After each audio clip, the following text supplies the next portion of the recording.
Hey guys, it's Amy here, and today I'm going to be talking about my top 10 favourite films. In one of my videos a few months ago I asked for suggestions of videos that people would like to see, and one of them was my top favourite films, so I am going to do that today. I'm thinking of doing a series of videos of my top 10 favourite things, so if any of you have a kind of request for a top 10 favourite you would like to see, then leave it in the comments below and I will think about doing it in the future. Okay, so let's get down to the films. My first series of films is Kill Bill Volumes 1 and 2. They were released in 2003 and 2004 and they were directed and written by Quentin Tarantino. It follows the story of a young woman played by Uma Thurman who is taking revenge on a group of assassins that she used to be part of, and it is just fantastic. One thing I would say though is if you're not a fan of gore then you probably wouldn't like this film. It's kind of a common thing in Quentin Tarantino films for there to be a lot of blood and gore, and it gets to the point where it's quite funny in the end, to be honest. Okay, on to film number 2, and that is The Dead Poets Society, directed by Peter Weir, and one of the main lead roles is played by Robin Williams, who is one of my all-time favourite actors. The film was released in 1989, so it's quite an old one, and I've only seen it recently in the past few months, but it quickly became one of my favourite films of all time. It's beautiful. If you like poetry, and if you have any interest in poetry or English language full stop, you have to go and watch it. It's fantastic. It's one of those films that you feel like you've really taken something from afterwards, and you find that you've learnt something from it, and oh, it's just brilliant. I love it, and I could quite happily watch it over and over again. The third film I have chosen is Secret Window, starring Johnny Depp, and I think it's directed by a man named David Coip. I'm not sure if that's how you say his name. It was released in 2004 and it's a kind of a psychological thriller type film. It's very clever. If anyone's read the book Choker by Elizabeth Woods, they are very similar in the storylines and the outcomes. I'm not very keen on kind of scary thriller type things because I get very anxious when watching scary films, but this is one that I can stand, and I think it's extremely clever and very, very well written, very well acted by Johnny Depp, and I just think it's a brilliant film. It follows Johnny Depp. He's a writer. He secludes himself away in a little kind of cabin in the woods trying to write a story, and then events unfold and lots of kind of strange things starts happening, but oh, just go and see it if you can and just prepare to be surprised. So moving on to the fourth film I've chosen, and that is Pan's Labyrinth, and it was released in 2006, and I can't say the director's name. It ends in Del Toro. I can't say his first name though, but I will link it here and you can read the name. It's a very dark fantasy type, almost like a fairy tale kind of film. It follows the story of a young girl named Ophelia, and it's all in Spanish, so it's all subtitles unless you can speak Spanish. This young girl Ophelia has to complete these tasks that are set out to her by this faun, and it's very, very dark. A very creepy film.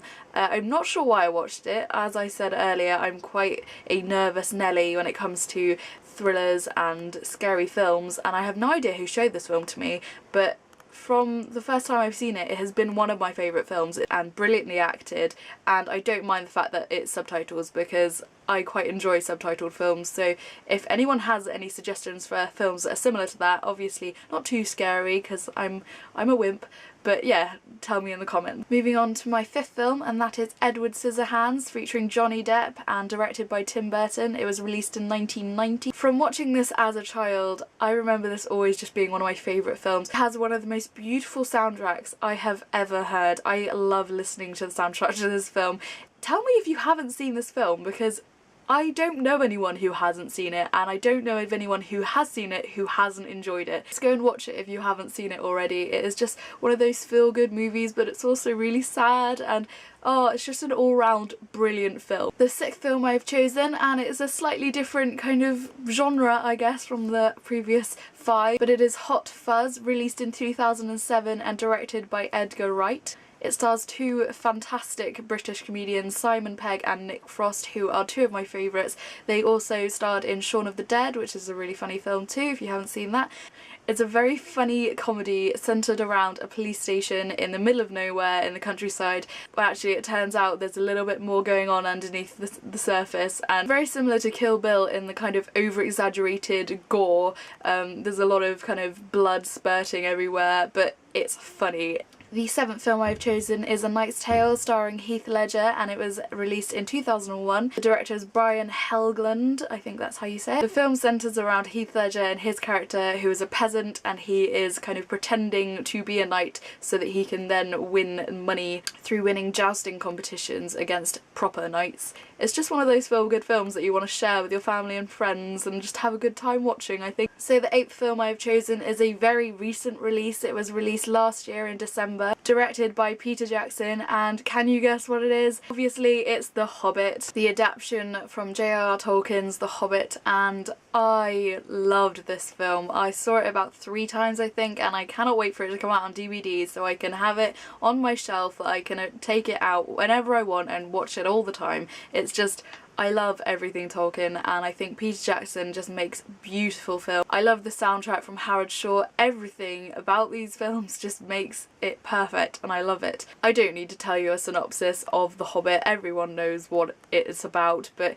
if you don't know what it's about, then you need to go and read it or watch it or just get yourself in the Tolkien world, and I'm sure you'll love it. The 9th film I have chosen is Batman: The Dark Knight, released in 2008 and starring Heath Ledger, directed by Christopher Nolan, and I was so sad that Heath Ledger died. I think this is one of the last films that he was starring in before he died, which is such a shame because this film was fantastic. The plot of this film was so clever, and there are so many clever little twists that happen that you just don't expect it, and even watching it like more than one time, which I have, like I still notice things that I didn't notice the first few times that I've seen it. It's just brilliant. And so we move to the last film on my list of recommendable films, and if you know me at all, if you've seen any of my videos, you will know I'm a massive Lord of the Rings fan, a massive J.R.R. Tolkien fan, and so it will come as no surprise that my top film or set of films are The Lord of the Rings, directed by Peter Jackson. The Fellowship of the Ring was released in 2001. There is nothing I can fault in these films. I love them. The soundtrack by Howard Shore, the cinematography,